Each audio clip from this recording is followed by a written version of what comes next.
जिहाद की फैक्ट्री खोल रखी है पाकिस्तान ने।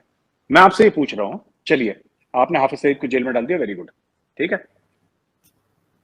अभी भी तहरीक तालिबान पाकिस्तान एक्टिव है, पाकिस्तान के अंदर एक्टिव है। फिर जब तक खान प्रधानमंत्री नहीं बनेगा ये पीछे पड़े रहेगा, और जिस दिन प्रधानमंत्री बन गया फिर ये पाकिस्तान के पीछे पड़ जाएगा। अभी तो ऑपोजिशन के पीछे पड़ा हुआ है, पॉलिटिकल इंस्टेबिलिटी है, कोई इकोनॉमिक रोड मैप नहीं है आरजू जी। एक्सपोर्ट कैसे बढ़ाएंगे, टैक्स नेट को कैसे बड़ा करेंगे, ठीक है, इंपोर्ट्स किस तरीके से कम करेंगे, देयर इज नो प्लान। साथ साथ एक चीज और है कि अभी अक्टूबर में जो है वो टीम आ रही है एफएटीएफ वालों की। आपको लगता है कि पाकिस्तान क्लियर कर पाएगा? क्योंकि हाफिज सईद को भी अरेस्ट किया है और कई चीजों के ऊपर काम कर रहे हैं और काफी पॉइंट्स क्लियर भी हैं, लेकिन फिर भी उन्होंने कहा है कि वो पाकिस्तान पे आके ग्राउंड में चेक करेंगे, तभी पाकिस्तान निकल पाएगा। आपको लग रहा है ऐसा हो जाएगा? आरजू जी, दो तीन चीजें, सिर्फ हाफिज सईद को जेल में नहीं डालना, एक पूरा जिहाद का इंफ्रास्ट्रक्चर है, आपको इंफ्रास्ट्रक्चर डिसमेंटल करना पड़ेगा Arzoo ji. You will have to dismantle the entire jihad infrastructure. एक आपने पूरी जिहाद इकोनॉमी, एक जिहादी सोसाइटी बनाई है, राइट। और एफएटीएफ का सिर्फ इससे नहीं है, तहरीक तालिबान पाकिस्तान, इसका नाम ही तहरीक तालिबान पाकिस्तान है, राइट। क्या Pakistani prime minister, Pakistani army chief FATF को लिख के दे सकते हैं कि लश्कर तैयबा अब है ही नहीं, खत्म हो गई क्योंकि हमने हाफिज सईद को जेल में डाल दिया? आप ये कह सकते हैं कि जैश ए मोहम्मद अभी एक्टिव नहीं है? सब एक्टिव हैं, सब पैसे लेते हैं, मस्जिदों के आगे इनके वो डब्बे लगे रहते हैं जिसके अंदर पैसा पड़ता है। कितने वीडियोस तो मैंने देखे हैं, खुले आम मस्जिदों से बोला जाता है कि अब पैसे दीजिए, ताउन करें अपने भाइयों के साथ जो जिहाद लड़ रहे हैं कश्मीर में, अफगानिस्तान में। एक जिहाद की फैक्ट्री खोल रखी है पाकिस्तान ने। मैं आपसे ये पूछ रहा हूं, चलिए आपने हाफिज सईद को जेल में डाल दिया, वेरी गुड, ठीक है। अभी भी तहरीक तालिबान पाकिस्तान एक्टिव है, पाकिस्तान के अंदर एक्टिव है। फिर नहीं तो फिर वो चेक तो कर ही सकते हैं ना, एफएटीएफ वाले अगर आएंगे तो उन्हें पता लग जाएगा अगर वो एक्टिव हैं। लेकिन इसके लिए यहाँ पे जो लोग मौजूद हैं, चाहे वो आर्मी हो या गवर्नमेंट हो, वो कुछ तो कर रहे होंगे, जब भी तो इतने सादा पॉइंट 26 पॉइंट्स के कितने थे वो क्लियर किए हैं। अगर ऐसा ना होता तो कोई पॉइंट क्लियर ना होता। आरजू जी, आप पॉइंट, मैं कह रहा हूं कि आप 100 में से 100 पॉइंट क्लियर कर लीजिए। Fact of the matter is कि हर रोज टीटीपी वाले आके कत्ल कर रहे हैं पाकिस्तान में, कभी पुलिस वालों को, कभी फौजियों को, कभी सिविलियंस को। ये सही बात है कि नहीं बात है? सही है, ये तो बिल्कुल सच ठीक है। डॉन न्यूज में रोज आर्टिकल आते हैं, मैं जियो पढ़ता हूं, जियो में रोज आर्टिकल आते हैं। मेरा ये कहना है, सिर्फ आपको छोटी सी बात ये कहनी है आरजू जी कि आप 26 में से 26 पॉइंट, 27 में से 27, 100 में से 100, जितने मर्जी पॉइंट, ग्राउंड पे हकीकत यह है कि तहरीक तालिबान पाकिस्तान ने पूरे पाकिस्तान में कहर मचा रखा है। पहली बात यह है। दूसरी चीज यह है, अगर आप ग्रे लिस्ट से बाहर भी आ गए, ठीक है ना, अगर आप ग्रे लिस्ट से बाहर भी आ गए तो आपको क्या फायदा होगा? एक तिहाई मुल्क पानी के नीचे है, इकोनॉमी डूबी हुई है, लोन पे पूरी इकोनॉमी चल रही है, डिप्लोमेटिकली आइसोलेटेड है ना।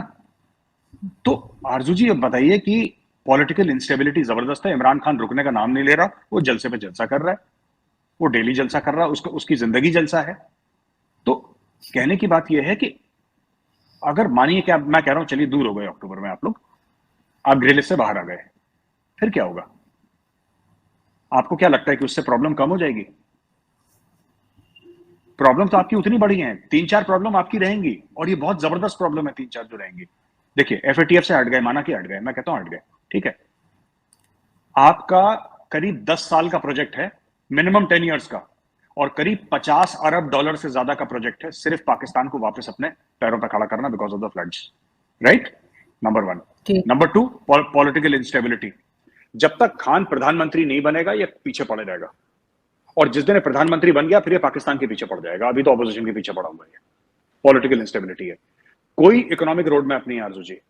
एक्सपोर्ट कैसे बढ़ाएंगे, टैक्स नेट को कैसे बड़ा करेंगे, ठीक है, इंपोर्ट्स किस तरीके से कम करेंगे, देयर इज नो प्लान। यानी कि अब आईएमएफ से पैसे ले लिए $1.5 अरब डॉलर, अब ये प्लान बन रहा होगा अगला कब लेना है, राइट।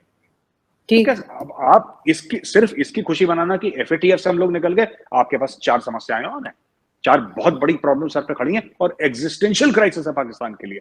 तो Pakistan will remain in a state of crisis for a very long time.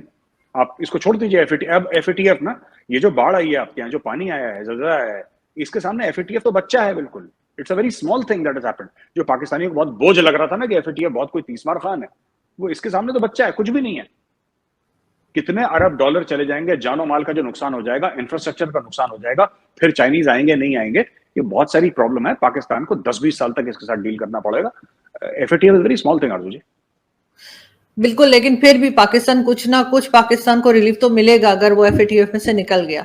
ये भी कहा जा रहा है, ऐसा नहीं कि कुछ फर्क नहीं पड़ेगा, कुछ ना कुछ फर्क जरूर पड़ेगा अगर हम ये ग्रे लिस्ट से निकल जाते हैं। लेकिन साथ साथ मेजर साहब अक्सर ये देखा गया है कि बॉर्डर के पास से, यानी या कश्मीर साइड से आप कह लीजिए, कि लोग भारत में दाखिल होते हैं और उसके बाद कहा जाता है, बल्कि आपके बचपन के दोस्त जो है उन्होंने कहा कि भारत की जो फौज है बहुत निकम्मी है, तो क्योंकि रोक क्यों नहीं पाते। तो आपके ख्याल से क्यों रोक नहीं पाते? अगर यहाँ से कोई वहां जाता है, इतनी फौज जो कहा जाता है खड़ी है, तो वो उसकी क्या वजह हो सकती है कि नहीं हम उस चीज को रोक पा रहे? आरजू जी ऐसा है ना कि इंडियन आर्मी से शिकायत मुझे भी है। तो चीमा साहब ने बोला ना, उसकी शिकायत मेरी भी इंडियन आर्मी से, और मेरी सबसे बड़ी मेरी खुद की फौज से शिकायत है कि यार तुम लोगों ने 71 में आधा ही काम करा, आधा काम करके वापस आ गए। Very bad, I don't like it. I place my objections to the Indian army on record. पूरा काम करके आते, तुम लोग आधा काम करके आए हो। खैर, ऐसा होता है आरजू जी, मैं आपको समझा देता हूँ। पता नहीं आप बॉर्डर कभी गई हैं, चीमा साहब गए हैं, आई एम नॉट श्योर, मुझे नहीं पता। ऐसा होता है आरजू जी कि जहां पे फेंसिंग होती है ना, राइट, आपने फेंसिंग करी, आपने बहुत अच्छी फेंसिंग करी, आपने ट्रूप्स लगाए, वहां पे टेरेन ऐसा है कि every inch of the place can not be fenced. वो टेरेन ऐसा है ना, और बहुत खतरनाक टेरेन है वो। 14, 15, 16, 17, 18,000 फुट तक भी जाता है और वो 6,000 फुट तक भी जाता है। आपने बार्ब वायर लगाया, ऊपर से बर्फ हिली, पत्थर हिले, सबको लेकर चले गए, क्या कर लेंगे आप? ठीक है, ठीक। क्या कर लेंगे आप बताइए? और पाकिस्तानी आर्मी तो नंबर 1 है दुनिया में, हम खुद तस्लीम करते हैं कि नंबर 1 आर्मी है। आईएसआई भी नंबर 1 है। शोएब अख्तर ने भी बोल दिया था एक बार कि आईएसआई नंबर 1 है। तो पाकिस्तानी आर्मी और आईएसआई क्यों नहीं रोक पाते? ये अपने तहरीक तालिबान पाकिस्तान वाले मन मर्जी से आ जाते हैं ड्यूरन लाइन का फेंस तोड़ के। भाई हम लोग नालायक हैं, हम लोग निकम्मे हैं, आप तो नंबर 1 है सर। दुनिया में बेस्ट आर्मी है, अमेरिकन को पीट रखा है और रूस को खदेड़ दिया और सबको कर दिया, बड़े बड़े तराने लिखे गए। ये सलवार कमीज पहने हुए, दाढ़ी बढ़ाए हुए तालिबान, इनको क्यों नहीं रोक पा रहे आप? क्या बात हो गई? जरा पूछिए पाकिस्तान फौज से कि भैया क्यों, ऐसा क्यों है कि जब उनकी मन चाहता है वो क्वेटा में आ जाते हैं, जब उनका मन चाहता है पेशावर के आसपास ब्लास्ट कर लेते हैं, जब उनका मन चाहता है कि लोअर दीर में या फिर सवात में या फिर आपके नॉर्थ साउथ वजीरिस्तान में, जब मन चाहता है खदेड़ खुदूड़ के मार मूर के लोगों को वापस चले जाते हैं। क्यों? वो फेंस तो लगा हुआ है आपका भी, पूरा आप लोगों ने फेंस लगाया है, और वो फेंस जो गार्डेड है वो दुनिया की सबसे आला तरीन जो फौज है Pakistani army. US marines fail उसके सामने, चाइनीज आर्मी फेल, वो नंबर 1 आर्मी है, वो क्यों नहीं रोक पाती? अब ये बताइए, ये आप चीमा साहब से पूछिएगा। ये चीमा साहब से पूछेंगे क्या क्या वो कहते हैं। लेकिन सर आप लोग जो हैं वो क्वाड में भी बैठे हैं अमेरिका के साथ साथ, आप I2U2 में भी बैठे हैं, लेकिन अमेरिका आपकी सुन नहीं रहा। वो मुसलसल पाकिस्तान की मदद कर रहा है और बहुत सी जाहिर फंड भी दे रहा है, सब कुछ है। आपको ऐसा नहीं लगता कि कहीं ना कहीं ये भारत के लिए भी थोड़ा सा खतरा है? पाकिस्तान अगर इस तरह से थोड़ा सा आगे बढ़ा, वो तो ठीक है, फ्लड है जो भी है वो एक अलग चीज है, फ्लड अलग हमारे यहाँ चलता रहेगा, बाकी काम भी होते रहेंगे, दुनिया रुक नहीं जाएगी पाकिस्तान के लिए। लेकिन आपकी फॉरेन पॉलिसी वैसे तो बहुत अच्छी है, लेकिन यहाँ पर थोड़ी सी आपको नहीं लगता कि कमजोर पड़ गई है अमेरिका के सामने? जिस दिन भारत के खिलाफ होंगे, भारत अपना सॉर्ट आउट कर लेगा। भारत को अमेरिका की जरूरत थोड़ा है आरजू जी। भारत को ना चीन की जरूरत, ना अमेरिका की जरूरत, ना रशिया की जरूरत। हम लोग अपना रास्ता खुद निकाल लेते हैं, ठीक है। और उसका कारण पता है क्या है? और पाकिस्तान ऐसा क्यों नहीं कर पाता? पाकिस्तान का ये है कि पाकिस्तान के ख्वाब बड़े ऊंचे हैं। हम लोग क्या है कि अगर हमारे पास रोटी नहीं होगी, हम पेट पे पत्थर बांध के सो जाएंगे। हम लोग ऐसे लोग हैं, हम लोग जमीन पे रहने वाले लोग हैं, हम लोग उड़ते नहीं ज्यादा। मैं आपको बताता हूं, पाकिस्तान की जो मदद है फ्लड में, वो करनी चाहिए, हर एक मुल्क को करनी चाहिए। मैं तो कह रहा हूं भारत को भी करनी चाहिए, ठीक है। अमेरिका कर रहा है, बहुत अच्छा कर रहा है, और करना चाहिए, ठीक है।